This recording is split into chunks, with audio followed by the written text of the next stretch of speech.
Trump, they told you to get your ass out the stadium. Give me your wig. You don't know what to do with it. Give me your wig. Give me your Wake up. Bitch, I did that. It is the beginning of the week. You know what that means? It's time for you to wake up. All right? So I put up a couple of posts on my social media, one on YouTube and one on Patreon, asking you guys to leave comments basically about the types of topics, the types of things that you want me to discuss on Tuesday's episode of The Expression Podcast that is available on patreon.com/AdrianExpression. We've been doing it for a couple of weeks and you guys have been enjoying it. If you haven't listened to it, make sure that you go over to patreon.com/AdrianExpression and sign up. So yeah, just leave in the comments what you want me to discuss and I will pick a couple, and also for future episodes I'll pick a couple and we will get into it like we always do. So before I talk about Trump, which is literally the next topic, I wanted to quickly mention T.I. T.I. has been going up on these platforms. I think the most recent one is The Breakfast Club, which is where some of these reports are coming from. He's been going up on these media platforms talking about Iggy Azalea. He keeps reiterating, oh, it was a stain on my brand, it was a stain on my legacy. Recently he just said that it was like when Michael Jordan went to go play baseball. So apparently one of the standout things was that T.I. said that Iggy switched up when she found out white people liked her and she didn't really need black people to like her. He said the raps were dope at first. Of course she had help, that's what he said. It was dope at first and then she exposed herself so much, it undid all the good we were doing. He said Fancy had so much more potential. In my opinion, I'm just like, T.I. has been in the rap game, like the rap game, okay, for years.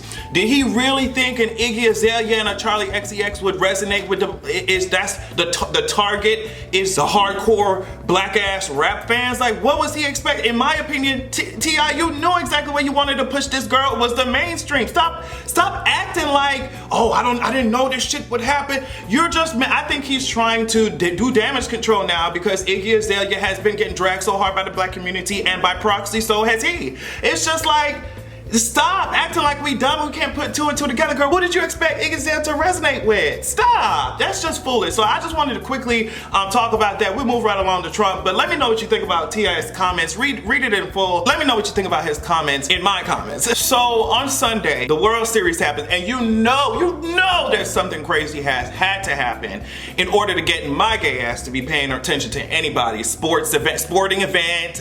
Yeah, anytime there's balls involved and it's not I won't go there. But what I'm saying is, if I'm paying attention to sports, it's not because I'm interested in the game. Trump brought him and the rest of his dick riders, and I'm gonna say that Matt Gaetz is one of them. Oh, he's smiling up there, just happy and laughing, ready to be drinking the bathwater of this president, because that's all he's capable of doing. I don't like Matt Gaetz at all. Oh my God, if you see some of this shit that he be saying in these hearings and shit. Anyway, so yeah, Trump brought his ass up there to Nationals Park, right? And that's where the World Series was playing. He thought he was gonna have an amazing time. I bet he was just so excited to go there. Now, when the announcer or whoever the fuck, I don't know, no sporting vocabulary, so I'm gonna call him an announcer. When the announcer said, hey girl, guess what? Here's the tea. The announcer didn't say that. I'm gay paraphrasing, I already know. He said, here's the tea. Donald Trump is here with his wife. Say hello, girl, what's the tea? And then the whole crowd everybody started booing. Everybody started booing.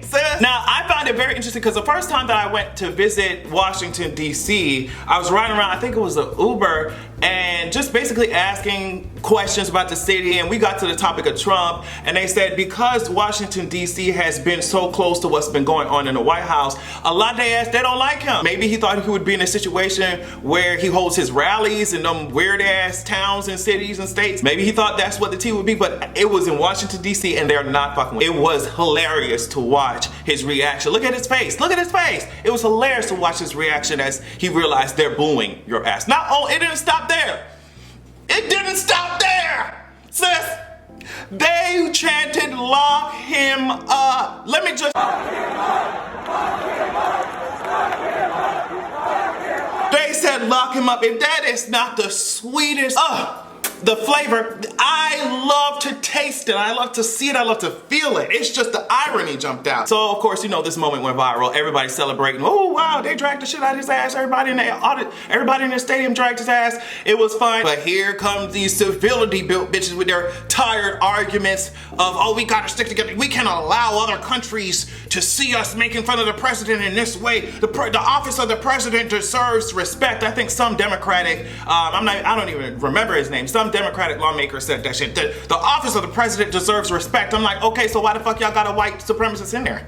You know what I mean? I guess y'all always have, but why is it drenched with white supremacy? Why did he call Nazis very fine people? Why is he, like, girl, we could go down the list and I'm not going to. If you can't clearly see why people will want his ass out of here, then you're a part of the problem, Joe Scarborough. Joe Scarborough, I will pass on my Morning Joe. At this point, I'm so tired of those ugly ass arguments because y'all are trying to operate by some standard of civility, by some norms, by some rules that this administration has tossed out the goddamn window. Y'all love to bring knives to a gunfight, and it's just like, of course we don't want to turn into the monsters that these people are, but if you think that you're gonna be able to sing Kumbaya with somebody who wants you 6 feet under, you can kiss my ass. You can kiss my ass. Y'all can do that shit by yourselves. Yes, lock his ass up and get him out of here. All right? I'm gonna drag the shit out of you, Dan and Dave, bitch. You hoes tried by Daenerys, mother of dragons. I'm gonna drag the shit out of Dan and Dave. So thanks to the Twitter account for Arya, who made an extensive thread online about Dan and Dave and how they visited the Austin Film Festival and what they had to say about all the bullshit that they put the Game of Thrones fandom through. Let me tell you something. This is coming from the For Arya Twitter account, as these clowns talked about the mediocrity that somehow managed to get them to be the captains of the Game of Thrones ship. Let's talk about it. They said that we had never done TV. This is what Dan and Dave said, sitting up there on the panel. They said that we had never done TV. They said we don't know why George R. R. Martin trusted us with his life's work. This is coming from their own goddamn mouths.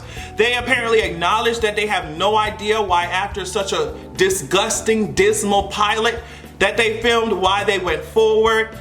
They said this is coming from their own mouths. This is what they said. They said everything we could make a mistake in, we did. From scripts to castings to costuming, okay? Dan said that Game of Thrones was basically an expensive film school for Dan and Dave. So, you know, HBO's taking millions of dollars of investment, giving it to these motherfuckers who had no experience, and Dan and Dave are up there saying they didn't have no goddamn experience, and that they treated Game of Thrones as a film school.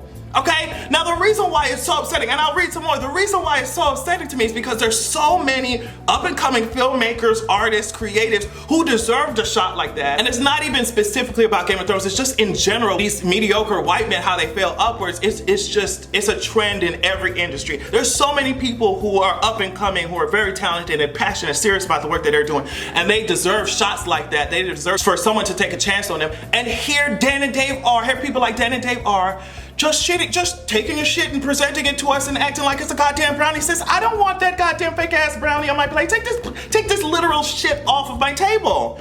Oh my God. So apparently they also admitted that they didn't listen to the fans as the show went on. I forget which one, Dan or Dave, Googled Game of Thrones and what the fans were saying, and I guess it upset him. I was like, oh my God, y'all are too rich to be caring that much about it. Oh my God. They apparently also did not try to understand the major elements of the books, and Dan apparently called it, the whole show, making the whole show a 10-year drunk party. So Dan and Dave did not have any respect for George R. R. Martin's right. The way that they're presenting it, any respect for George R. R. Martin's right. They just wanted to treat the Game of Thrones franchise, treat George R. R. Martin's work just like crash dummies. Just do whatever the hell they want to. And it's like, okay, it's already bad enough that you don't have no goddamn experience. But it's like knowing that, they didn't even put any effort into making the show better or more cohesive with what the books is doing. They didn't care. And that's why we got the horrible ass, terrifying, shameful, pitiful season 8 that we did, okay? Excommunicate Dan and Dave for anything regarding Game of Thrones, anything regarding Daenerys, anything regarding that melted ass Iron Throne, anything regarding dragons. Get their asses out of here. I don't know how they still have power or credibility in the film industry from how they talking and what they did, but whatever. Get their asses out of here. We need to make a web series or something to redo the last maybe 2 seasons of Game of Thrones at this point. At this point.